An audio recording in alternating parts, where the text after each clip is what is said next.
still chained to the crown? Why India must exit the Commonwealth. Written by Rakesh Krishnan Simha. India's bid to host the 2030 Commonwealth Games highlights an uncomfortable truth. The Commonwealth, a symbol of British imperial legacy, has never served India's interests. As the nation ascends on the global stage, it's time to cut ties with this outdated, irrelevant club and assert its true sovereignty. On March 20th, the media reported that India had submitted its bid to stage the 2030 Commonwealth Games in Gujarat. If the proposal gets accepted, India will host the quadrennial event 20 years after the scandal-hit Games in Delhi. If you have never watched these games, count yourself lucky because it is the only sporting event in the world where you could take a nap, get a snack, and still miss nothing. Here's what John Oliver, the British host of Last Week Tonight on HBO, said when he heard about it. What the F*** are the Commonwealth Games? Well, imagine a competition without the US, China, and Russia. Then imagine a track meet dominated by sprinters from Wales, and you have the Commonwealth Games. The Games began in the 1930s just as the British Empire was falling flat on its face, and for some reason continues to this day. Just like the coma-inducing Commonwealth Games, the Commonwealth of Nations inexplicably continues on life support to this day. India's membership in this group, a legacy of British colonial rule, has long been a subject of contention. Unlike other large groups like the European Union, OPEC, and G20, which have clear-cut aims, the Commonwealth is a club without a role, except to boost Britain's prestige. For over 70 years, it has barely managed to function, but today, the argument for India to leave the organization is more compelling than ever, driven by long-standing historical grievances, changing economic dynamics, and the organization's growing irrelevance. Historical betrayal. India's independence came in 1947 after 2 centuries of exploitation under British rule, during which over 165 million Indians, overwhelmingly Hindus, perished due to engineered famines, wars, reprisal attacks, and systemic neglect.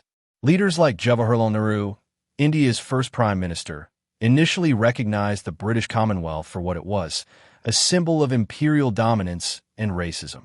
Yet, in a surprising volte-face, Nehru advocated for India's inclusion in 1949, persuading Britain and other dominions to amend the rules.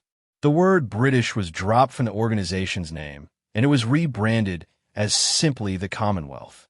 This compromise, however, did little to erase the bitter legacy of colonial atrocities.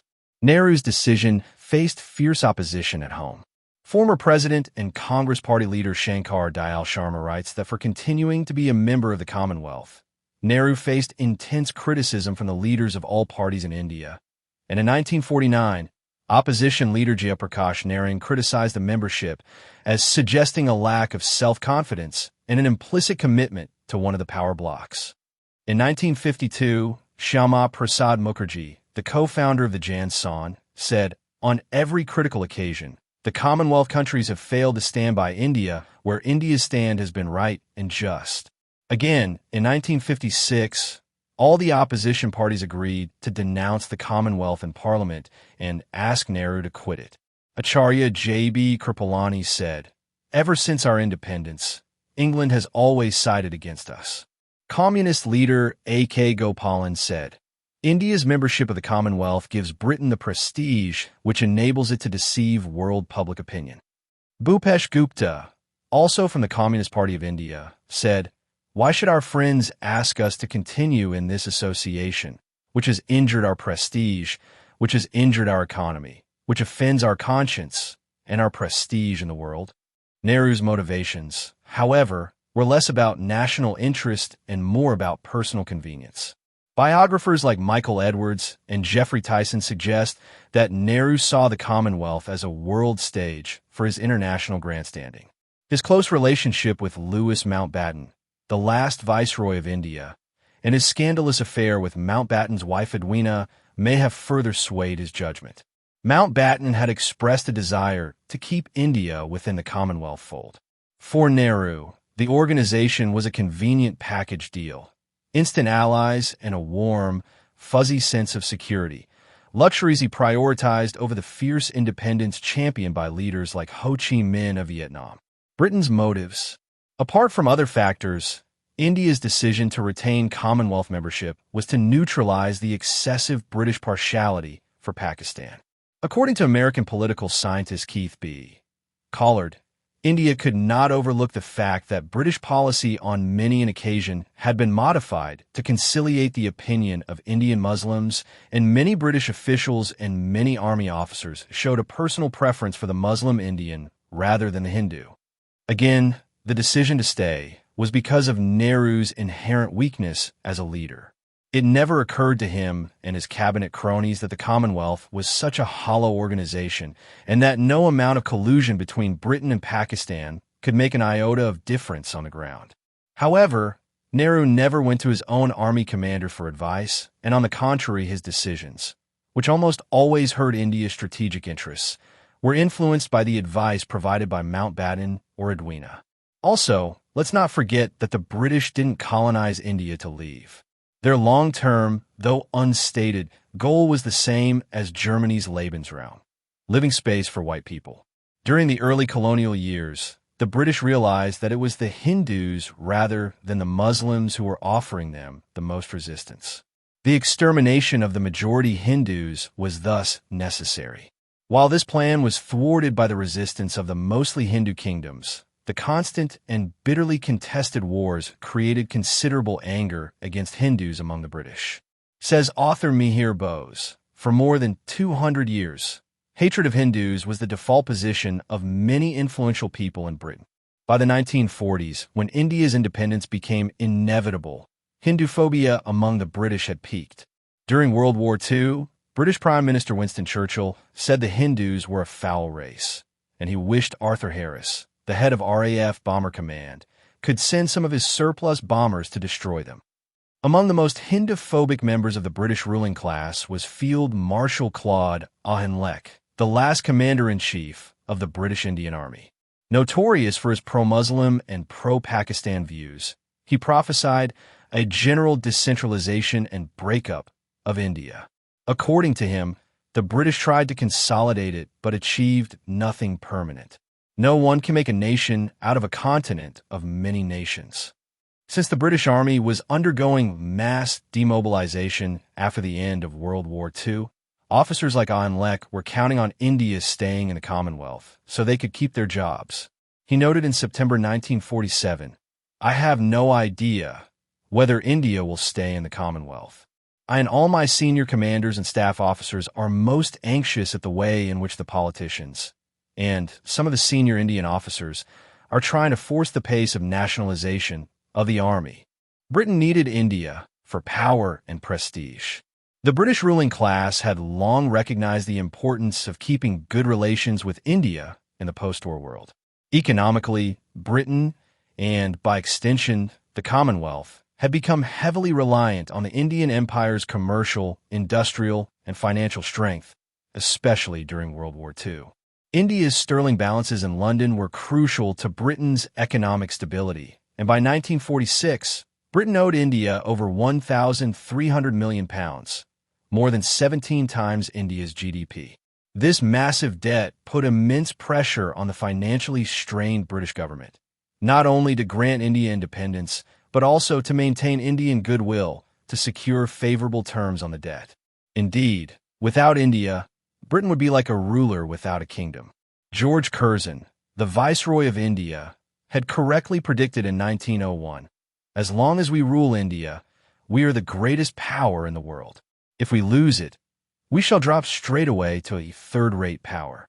As Prime Minister Benjamin Disraeli acknowledged his country's overwhelming dependence on its colonies, he stated that Britain was really more an Asiatic power than a European. It is in this context that Mountbatten wrote that the main advantage of India staying in the Commonwealth was the terrific worldwide enhancement of British prestige and the enhancement of the prestige of the present government.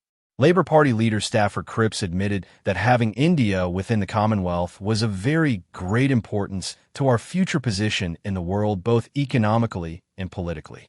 And why not? With the US and Russia forming their respective military blocs, Britain was having a serious case of FOMO, fear of missing out. Against this backdrop, having a large country like India within the Commonwealth would lessen Britain's post-colonial blues. Plus, with the U.S. wooing India as a strategic military and economic partner, the cunning English knew that if India could be persuaded to stay in the Commonwealth, the possibility of it joining an American alliance would be slim. Then, there was the strategic angle. India was the British anchor in the Far East. Without it, their operations in the region would crumble. If India stepped out of the Commonwealth, British control over the North Indian Ocean would weaken, and securing oil from the Persian Gulf would be uncertain. The British envisioned India as a crucial player in a loose Commonwealth defense alliance. India's military role was clear. At the very least, defend its borders. Ideally, actively engage in any Commonwealth conflicts. The British also hoped for India's support in a Middle Eastern war. In return, India would rely solely on British aid to keep its military strong, offering bases for offensive operations as needed. With these goals in mind, British defense chiefs wanted to use India to serve British interests long after independence. Nothing for India except Hinduphobia. The Commonwealth has 2.5 billion people, 1.5 billion of whom are Indian. In terms of sheer numbers, it is the largest grouping in the world, contributing immensely to Britain's prestige. If India quits, it will make the Commonwealth irrelevant from day one. What does India get in return? Nothing but pure, unapologetic contempt. The British media is arguably the most Hinduphobic in the world, with the government-funded BBC, in particular, portraying Hindus as communal, violent, and barbaric. Khalistanis freely attack the Indian embassy in London, with the British police offering little to no protection against the vandalism and arson unleashed by these separatist goons. Islamic fundamentalists in Britain freely oppose visits from Hindu leaders from India. In 2022, large-scale protests erupted when Hindu monk Sathi Ritambara was in London to speak at an event. In the same year, Rashmi Samant, the first Indian woman to be elected president of the Oxford University Union, faced intense pressure from the left and Islamists due to her views on social media. She was eventually forced to leave both the university and the country after being targeted by a leftist faculty member. Despite over 119 British Hindu organizations sending a letter to 10 Downing Street demanding action against the academic for his Hindu hatred and bigoted views, Boris Johnson remained silent. The problem with the British is that 75 years after their empire imploded, they still haven't come to terms with that loss. Like a vengeful ex, they continue to meddle in the internal affairs of former colonies in the belief that the people of these countries are still their slaves. It is the Commonwealth that offers the British Parliament and politicians a platform to express concern about various aspects of Indian democracy, including rising nationalism, governance, law and order, gender equality, the youth of India, freedom of the press, and freedom of speech. Such meddling is simply unacceptable. Dheeraj Sharma, professor at the Indian Institute of Management, Rohtak, explains how Commonwealth membership works against India's interests. As far as India is concerned, there is no real advantage in trade. No real benefit as far as travel is concerned. No real advantage as far as defense is concerned. No real advantage as far as support is concerned. The obtuse attitude of the British government towards those who threaten the sovereignty of India is evidence that there is no real advantage in obtaining even advocacy for the Commonwealth Secretariat. On the contrary, the Commonwealth Charter provides the UK with a pulpit to comment on the internal affairs of other countries. Economic reversal. Who needs whom? In the fragile post-independence years, Nehru's initial rationale for staying in the Commonwealth hinged on India's need for British capital, expertise, and military support. He was a weak man who sought comfort in his friendship with the British who betrayed India when it came to the crunch. For instance, during the 1948 India-Pakistan War, Britain persuaded Nehru to declare a ceasefire just when the Indian Army was about to liberate the whole of Kashmir, or the 1961 Goa Liberation Campaign, or in the 1965 war when Britain brazenly supported Pakistan and labeled India as the aggressor. Fast forward to 2025, and the tables have turned dramatically. India is no longer the supplicant. It is an economic powerhouse. Companies like Tata have acquired iconic British brands such as Jaguar, Land Rover, and chorus, formerly British steel, symbolizing a reversal of colonial hierarchies. India is now the second largest investor in the UK, creating over 8,664 jobs in 2022 alone. Research by Grant Thornton found that there were 971 Indian-owned companies in the UK in 2024, up from 954 in 2023. British leaders, from David Cameron to Rishi Sunak, have made repeated pilgrimages to India, seeking investments, markets, and a trade deal. The UK's desperate bid to sell Eurofighter jets to India during the $10 to $20 billion fighter jet competition underscored Britain's reliance on Indian economic might.